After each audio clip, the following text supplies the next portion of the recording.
तो हमारी पहली प्रतिज्ञा, टिकटों में महिलाओं को 40% हिस्सेदारी,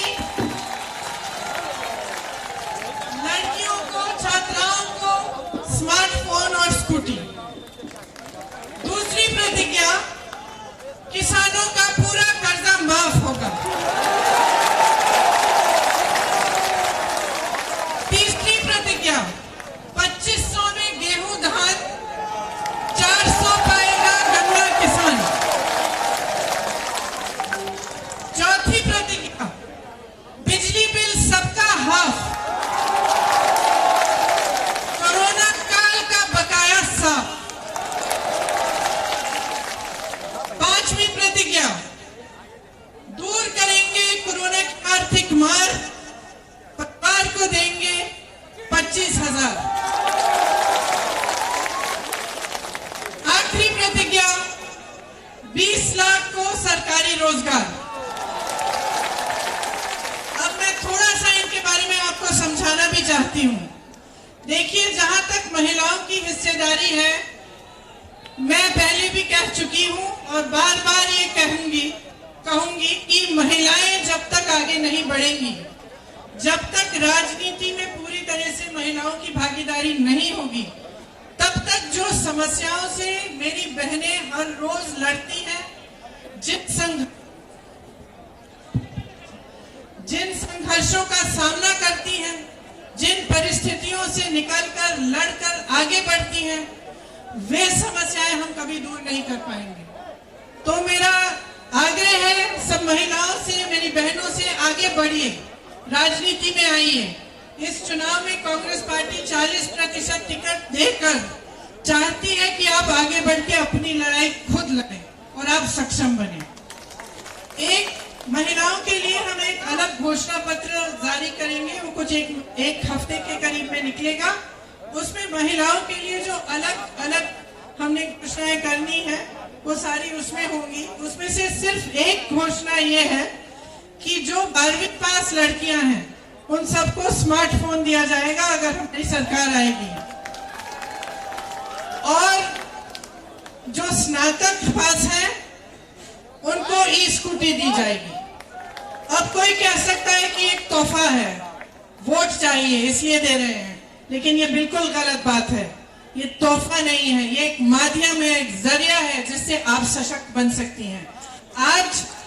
आज जो स्मार्टफोन है, उसके जरिए महिला अपनी सुरक्षा करती है, और जो ई स्कूटी है, जो छात्राएं हैं जो पढ़ रही हैं, जिनकी पढ़ाई हो गई है, जो नौकरी के लिए जाना पड़ता है, इससे उनको बहुत सुविधा होगी।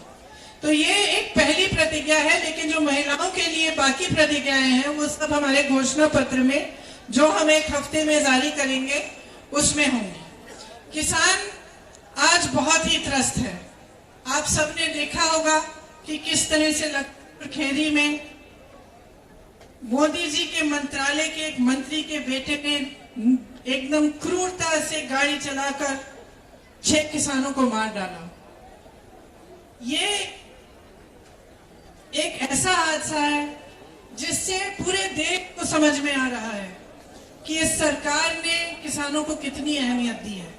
जिसने किसानों को कुचला, उसको गिरफ्तार करने में इन्होंने कितनी देरी की, और आज तक उसका पिता जो उसको बचा रहा, वो आज तक मोदी जी के मंत्रालय में है, उसकी बर्खास्तगी नहीं की गई है।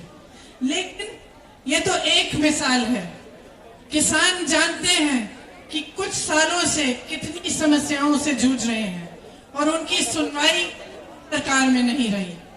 इसीलिए किसानों के लिए हमने तय किया है कि आपके कर्जे माफ करेंगे।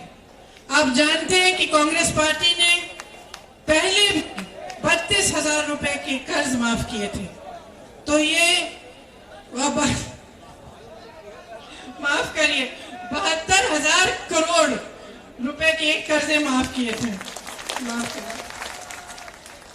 तो आप सब जिन समस्याओं से जूझ रहे हैं, आप जानते हैं।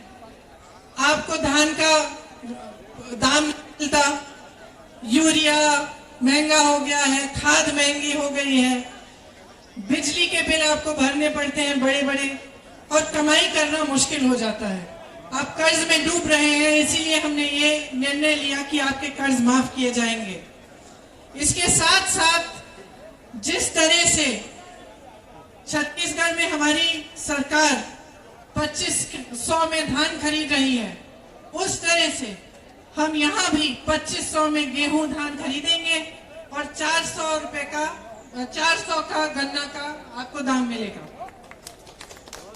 जब बिजली बिल की बात कर रहे हैं तो कोरोना काल के समय जो छोटे दुकानदार हैं, छोटे बिजनेस हैं, व्यापारी हैं, जिनका धंधा, जिनका काम एकदम बंद हुआ, उनको फिर भी बिजली के बिल बड़े बड़े भरने पड़े और पूरे कोरोना काल के समय कमाई नहीं कर पाए।